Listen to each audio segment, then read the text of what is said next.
Hi, my name is Izzy. I'm 58 years old, and I'm talking to you today because I'm divorcing my husband. And I want to start making videos about it because it might help me and it might help other people as well, I guess. Well, I've been together with my husband for about 17 years. We were married for just over 15 years. And there's not just a single event that motivated me to seek a divorce. It's a whole bunch of things, and it's just a situation that has gotten worse over the years, if I can say so. And I feel that my husband is basically not nice to me. He talks to me in a very sometimes rude and nasty manner. He puts me down. He's just not a very nice person towards me.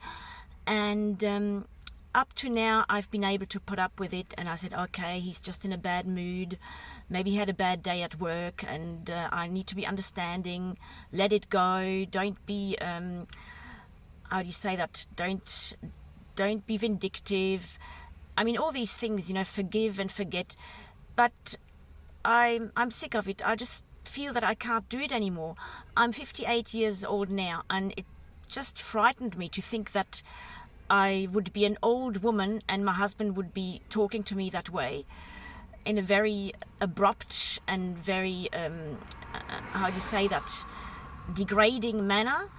And I just can't put up with it anymore. So I decided, that's it, I'm gonna divorce him. And it's just, like I said, not a single event. It hasn't really happened after a big argument or anything. It's just a whole bunch of things, and I will get into detail about everything as we go. But right now, I just want to tell you that I'm at the end of my tether, and I just want to get out, and I just don't want to live with him anymore. And it's not even that I don't even want to look for another person. I just want to be on my own. I just want to be independent. I want to find myself. And it's a bit scary because I'm already 58 years old, and I feel that my best years have already gone by, but that I could be wrong.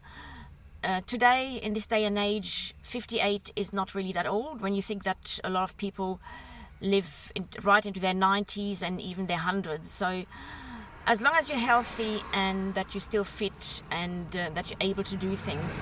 And that's another thing. I just have no idea what my husband wants to do when he gets old, but from what I understand, he just wants to sit at home and do nothing, while I'm a very adventurous person.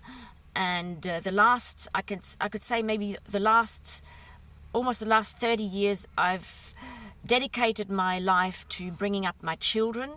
And now I really feel that once I retire and I stop working, I want to travel. I want to see the world, or even just Australia. I want to see Australia. I haven't seen anything here, just my hometown and a few other places. But I just want to get out. I just want to sit at home and do nothing.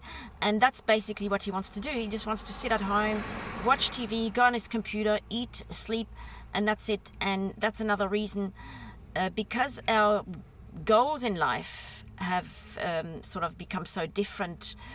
And I cannot see how I can live with a person who's got totally different aspirations in life as opposed to me. Like, I just want to really live life to the fullest.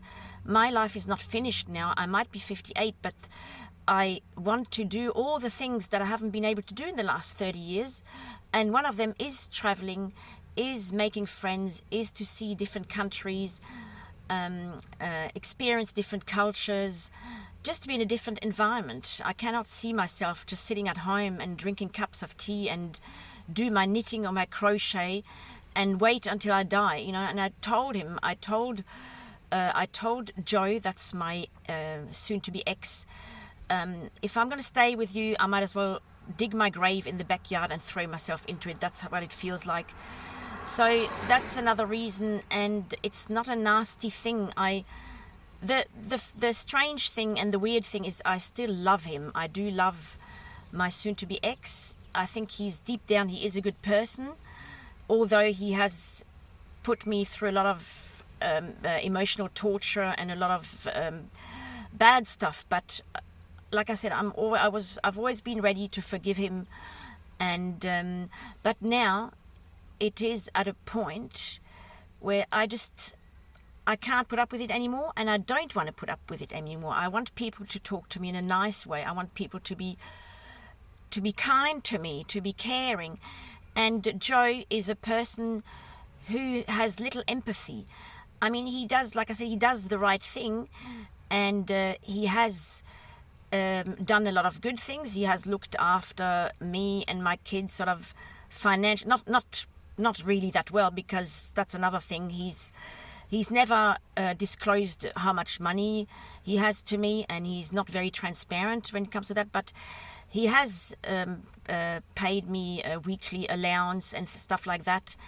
And on a few occasions, he has helped me with costs, like my daughter went to see the orthodontist and she needed braces, so he's paid for half of that. So I'm not saying he's not a bad person. It's just like, it's me. I just can't do it anymore. I've come to a stage in my life.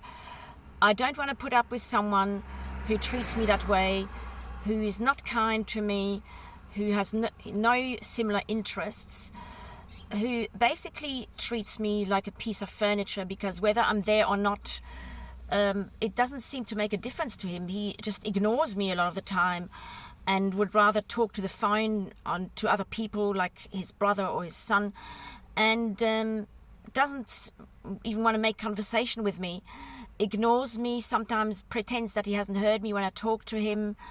And I'm not saying these are, unforgivable sins. It's not that, but everything adds up over the years, and it's like drop by drop by drop by drop, and eventually the container is full and it overflows, and that's what's happened to me. I'm just overflowing. I just reached a point of no return, and this is basically when people say I'm at the end of my tether. I understand that saying now so well, and that's how I feel.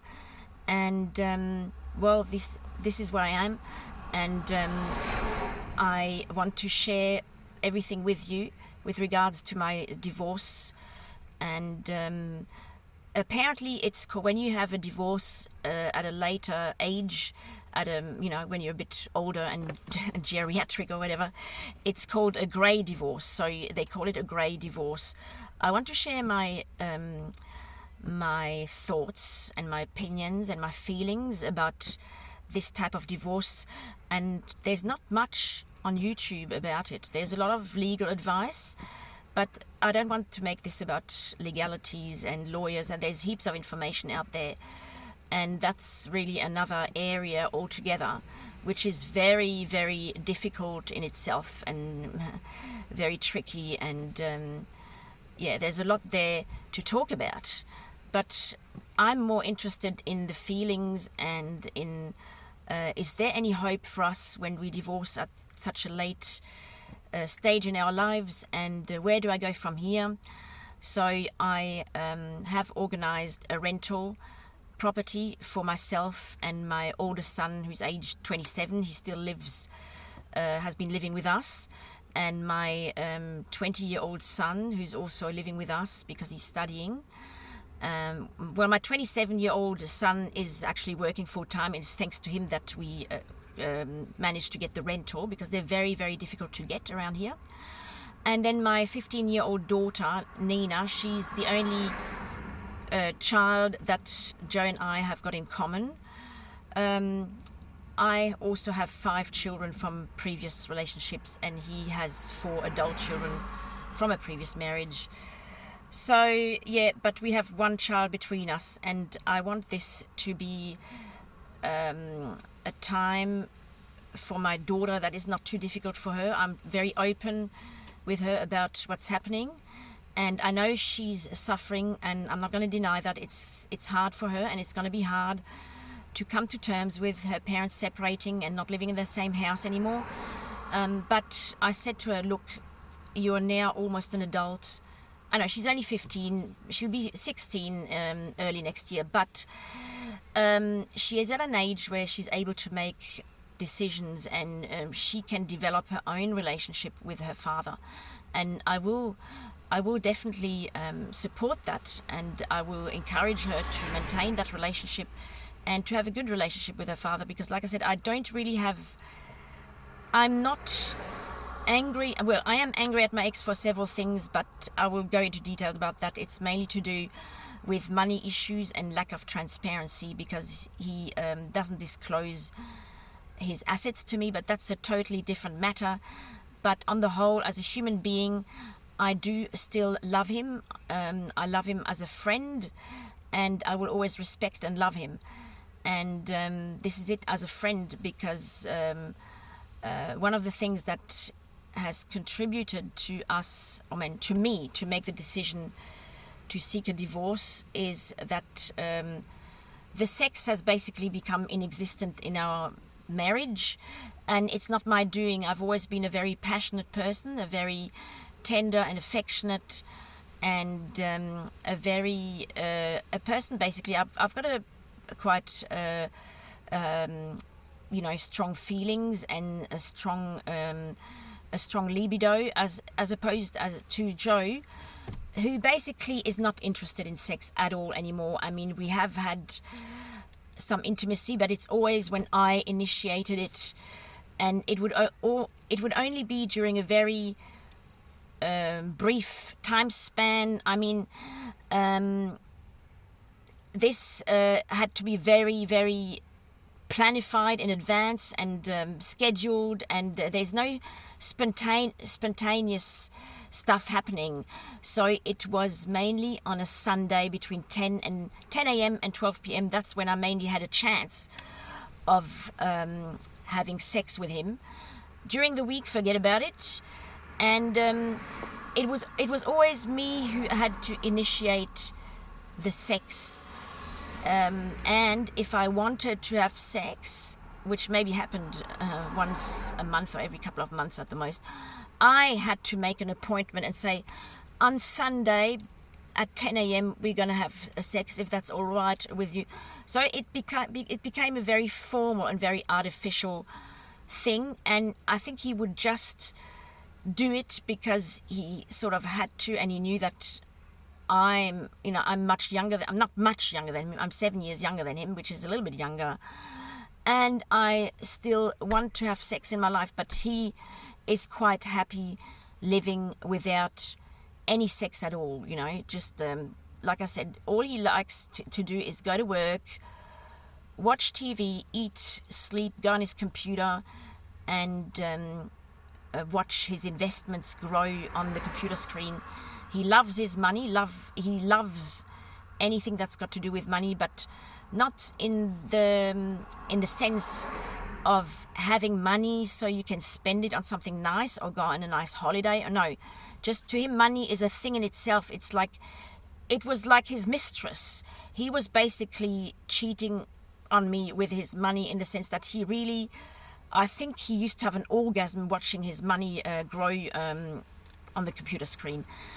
And so there was nothing spontaneous happening anymore, and I feel that I'm too young to live without sex and without intimacy. But if I wanted to stay with him, I would have to resign myself to such a life, and to basically living like brother and sister under the same roof, or like roommates. And I think this kind of intimacy is not just a physical one, mentally as well. He didn't really want to connect with me anymore on a deep level. It was very superficial, and it was always me who had to take the initiative. If you wanted to watch a TV show together or do anything together, go out together, go to a restaurant together. And the last thing, he did once take the initiative, but I think it was too late. On the 21st of September, it was our wedding anniversary, and miracle, he remembered for once. And he said, we're going to have to go out for dinner to celebrate our wedding anniversary. So I was waiting for him to tell me where we would go, which restaurant we would attend, when it would be.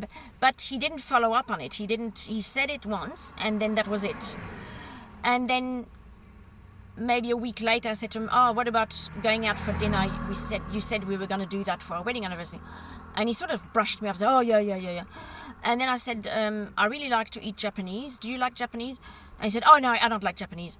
So I felt that there was no real desire on his side to really go ahead with this plan of going out for dinner. So I just left it at that. I said, well, looks like he doesn't really want to go out for dinner, because it's not about liking Japanese food or not liking it. It's, do you really want to go out for dinner, or did you just say that to make me feel good, but then don't follow up on it? Like, he always used to do stuff like that, like almost like to tease me, like, oh, we should do this or we should do that, but there was never any action taken later on. So anyway, I'm gonna leave it at that for my first video, because I've still got a lot to do. I've got packing to do. I've got heaps of boxes that I've got to fill with pots and pans and plates and cutlery and all sorts of things.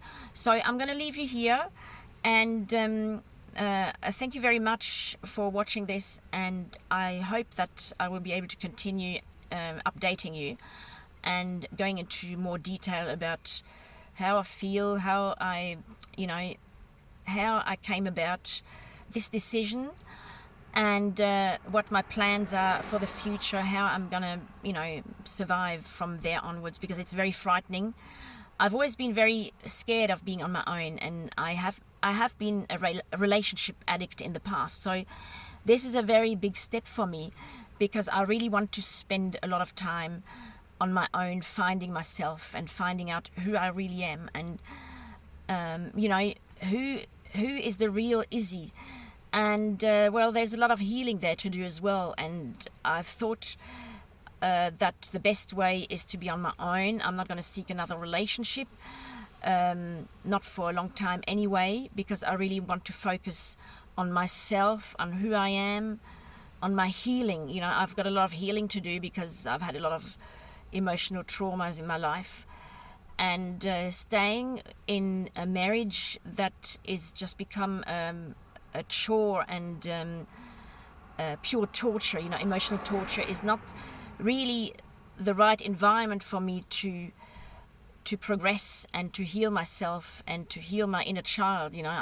People talk a lot about the inner child, and I always thought it was a bit, it sounds like a new age type of thing, but yeah, there is an inner child, and I know that my inner child needs a lot of healing, and I have a lot of abandonment issues, and I have a lot of other issues. I have addiction issues, with which I'm going to go into detail about as well, but I want to overcome all these issues, and I want to heal myself, with the help of God or whoever, or a therapist. I have done therapy in the past, and I am ready to do it again. If I feel I need that kind of help to progress, I will definitely go ahead and do it. So for the time being, I'm going to leave you there, and I hope to see you again soon, and thanks for listening, thanks for being there, and I hope that I will see you again soon. Thank you very much. Yeah, bye bye.